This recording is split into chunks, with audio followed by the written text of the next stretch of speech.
जो जमीन है बहुत बेशकीमती जमीन है, करीबन 2.5 बीघे से ज्यादा की जमीन है। इस पे इलीगली कब्जा करके मदरसा बनाया गया था। उस मदरसे में वाणिज्यिक गतिविधियां भी इन लोगों के द्वारा की जाती थी, उसको डिमोलिशन करवाया जा रहा है। मैं उम्मीद करता हूं कि समय रहते इसको हटा लिया जाता प्रशासन का, गाँव के लोगों के द्वारा, तो अच्छा रहता। अन्यथा प्रशासन को कार्रवाई करनी पड़ रही है। इसमें इनके ऊपर फाइन भी लगाया जाएगा और इस जमीन को गरीबों के नाम भी आवंटित किया जाएगा। और अभी तो रुको, क्लाइमैक्स अभी बाकी है। संभल से बड़ी खबर। संभल में मदीना मस्जिद रात में गायब, बुलडोजर से की गई है सफाई।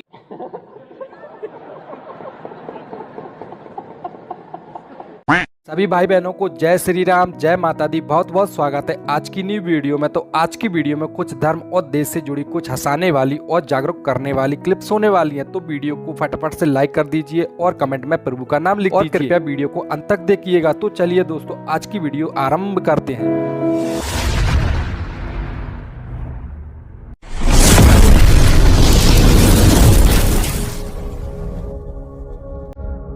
गिरीश का सुनने का गाना।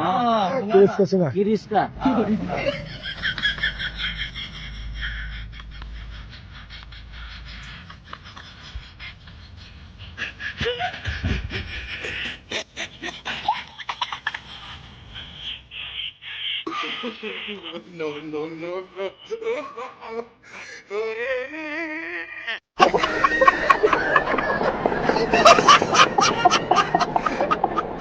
मोदी जी कहते हैं क्या कहते हैं? मोदी जी कहते हैं हाँ, क्या कहते हैं?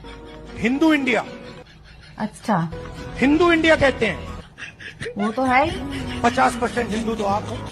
नहीं, हम तो 100% है भैया। अगर हिंदू इंडिया है और 50% आप हो, हैं? तो मीडिया में आपका एक आदमी क्यों नहीं है? क्या क्या कहना क्या चाह रहे हैं भाई आप? अब क्या जवाब दूं? मुझे समझ ही नहीं आया। अरे चमचो, तुम लोगों को काम ही क्या है? पैसे तुम लोग आरएसएस, बीजेपी और हिंदुओं को गाली देके कमा लेते हो। राशन तुम लोगों को मोदी जी फ्री का दे ही रहे हैं। तो फिर तुम लोग अपने अखंड युवा को बिना दवाई दिए कम से कम स्टेज पे तो मत आने दिया करो। कैसे चमचो? ये बड़ी अच्छी बात कही आप। तुम अपने अखंड युवा का ख्याल नहीं रख पा रहे हो। ये कुछ भी अनाप शनाप बक रहा है, मतलब समझ में भी नहीं आ रहा है ये बोलना क्या चाह रहा है।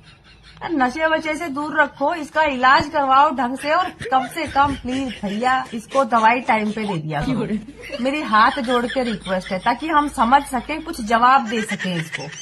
चमचो, नहीं, कमीशन अब हम 30% नहीं लेंगे, 40% कर दिए हैं। नेताजी, बेटी के साथ हो गया है। बेटी को समझाओ कि रेप से बच सकती हो तो बचो, वरना लेट के आराम से एंजॉय करो। अरे नेताजी, पूरा बात तो सुनिए। आपकी बेटी के साथ हुआ है। आज तेरी बेटी, राइफल निकाल, राइफल निकाल। बिटिया रानी फंस गई है, बिटिया रानी फंस गई है। सर, अरे काहे परेशान हो रहे? बेचारी कहीं लेट के एंजॉय कर रही होगी। तेरी बात तो, तेरी बात। और इस बात में भी कोई राय नहीं कि पिछले 10-11 सालों में आपकी पार्टी का चेहरा एक या दो लोग ही हैं, और इसी चेहरे पर आप कन्विंस कर रहे हैं लोगों को कि बीजेपी खराब है और हमें वोट दीजिए, इस आदमी को जिताइए। लेकिन अगर आप किसी को प्रोजेक्ट कर रहे हैं और जनता उसे खारिज कर रही है, तो क्या ये विचार आपको नहीं आता कि नहीं, हमें इसके बियॉन्ड कुछ देखना? हम किसको प्रोजेक्ट कर रहे हैं? और मुझे बताने की जरूरत। आप बताइए, आप सवाल पूछिए। चेहरा कौन आपकी पार्टी का? आप नाम लेके सवाल कीजिए। आपका चेहरा कौन? आप राहुल पूछिए। चेहरा आपकी पार्टी का बिल्कुल है। हाँ। और ये नतीजे तो ऐसा बताते हैं कि शायद वो कन्विंस नहीं। 42 सीटें थी हमारी 2014 में, आज 100 हैं, और राहुल गांधी जी चेहरा है, मल्लिकार्जुन खड़गे जी चेहरा है। सीईओ और नेता में एक बहुत बड़ा अंतर है, और मैं बताती हूँ क्या अंतर है। सीईओ का काम सिर्फ और सिर्फ प्रॉफिटेबिलिटी पे फोकस है। अगर आपके 2 क्वार्टर में लगातार लॉस होगा तो सीईओ क्या, पूरा टॉप मैनेजमेंट हट जाएगा। Political party profit and loss का गेम नहीं खेल रही है। यहाँ पर चुनाव जीतना या हारना प्रॉफिट या लॉस नहीं है, एक विचारधारा की लड़ाई है। तो मेरा अपना मानना है कि ये निर्णय कि कांग्रेस का नेता कौन है, ये निर्णय कांग्रेस का महाराजगंज का कार्यकर्ता, ये निर्णय सुप्रिया श्रीनेत, ये निर्णय सीडब्ल्यूसी करेगा। ये निर्णय बीजेपी, ये निर्णय मीडिया और ये निर्णय सीईओ नहीं कर सकते।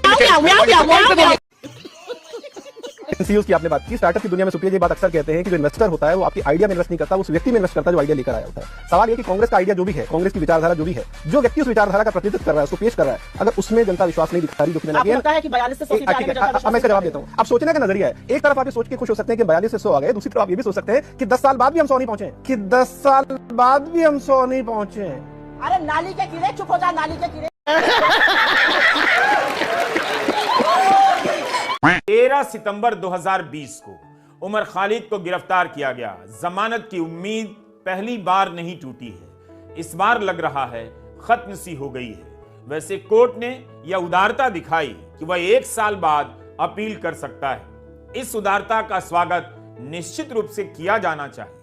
इस मामले में 10 दिसंबर को सुप्रीम कोर्ट ने सुनवाई के बाद फैसला सुरक्षित कर लिया। 5 जनवरी को फैसला आया है। इससे पहले सुप्रीम कोर्ट में अप्रैल 2023 से लेकर फरवरी 2024 तक 14 बार उमर की सुनवाई अलग अलग कारणों से टलती गई। यहाँ तक शर्जील इमाम का सवाल है, उन्होंने असम बंद करने की बात करी थी, हमने उनको अभी बंद कर जेल में रखा है। जमानत मिलनी चाहिए थी और अनफॉर्चुनेट अदालत के द्वारा सेंटेंस के बाद जेल में भेजा जाता है। 5 साल कम नहीं होते, बहुत होता है, तो बेल तो मिलनी चाहिए उन्हें। अभी मैं गाली नहीं दे सकता। नहीं, गाली नहीं देना। अब फैमिली देखती है, वरना मैं ऐसे गाली दूं, ऐसे गाली दूं ना जिंदगी। ध्रुवीकरण और ये तुष्टीकरण की राजनीति भारतीय जनता पार्टी और माननीय प्रधानमंत्री लगातार करते आए हैं। आपको याद होगा किस तरह से उन्होंने दाढ़ी बना दी थी और रविंद्रनाथ टैगोर बनके वो गए थे, लेकिन वो सब फ्लॉप हो गया। कुछ भी आप ममता बनर्जी नहीं आ रही। मुझे लग रहा है कि ममता जी जो 213 सीट जीत के आई थी 288 में, इस बार उनका आंकड़ा जो है 225 के ऊपर। तो गया बेटे। और देखो मैंने शांति से सुना पड़ा, लेकिन बहुत लंबा एक वाक्य में, पर ये बिदकने लगी ना। अभी देखिए इन्होंने कहा दाढ़ी पे कि दाढ़ी हम रविंद्रनाथ टैगोर जी की तरह रख रहे हैं। ठीक है, अरे सद्दाम हुसैन से तो अच्छी दाढ़ी रखी ना हमने। वो सद्दाम हुसैन वाली कौन रख रहा था? बिदकना शुरू हो गया। मेरा नाम किसी का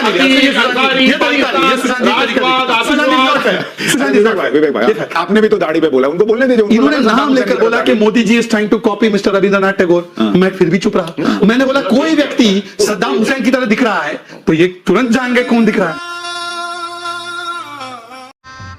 गजब बेइज्जती है। देखो अंधभक्तो, तुम्हारी बुआ जी कैसे पंडित जी से मजा ले रही है। देखो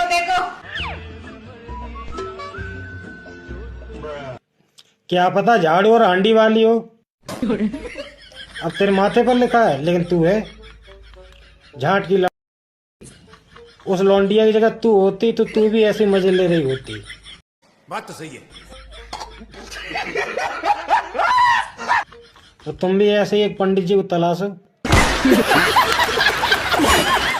वैसे पंडित जी तो हम भी हैं, क्या ख्याल है?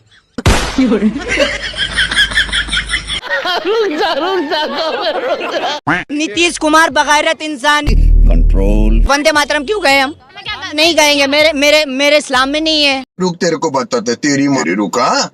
ये लोग कह रहे हैं कि 11 साल में कोई रोजगार की बात नहीं हुई, शिक्षा की बात। 11 साल में क्यों नहीं हुई रोजगार की बात? फर्स्ट सेमेस्टर चला है। आपने LLB किया है? पास आउट हूँ, बस 12th पास आउट हूँ मैं। आप मेरे को ये बता दो, राइट टू फ्रीडम है ना सबको? कौन से आर्टिकल में आता है? आप बोल। क्यों नहीं है राइट टू फ्रीडम? भाई सब आजादी दिया मैंने। एक मिनट, मेरा सवाल। बस हवा निकल गई। आर्टिकल की बात ना सुने। ये लोग कहते हैं कि हमें रोजगार चाहिए। LLB कर रहे हैं, उसके बाद कह रहे हैं कि हमें रोजगार चाहिए। LLB आर्टिकल 12 नहीं पता इनको। ये है, अगर आपको नहीं पता है तो आपको रोजगार नहीं मिलेगा, आप जाकर के ठेला ही लगाओगे।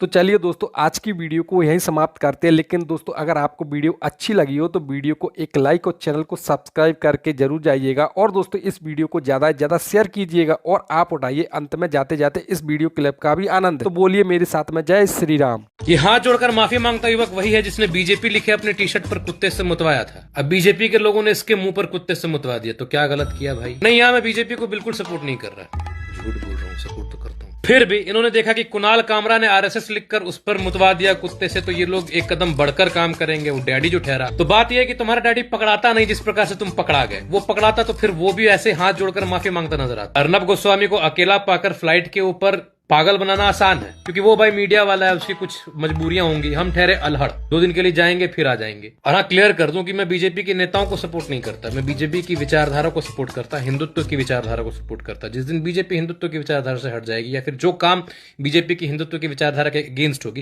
We will stand against that party also.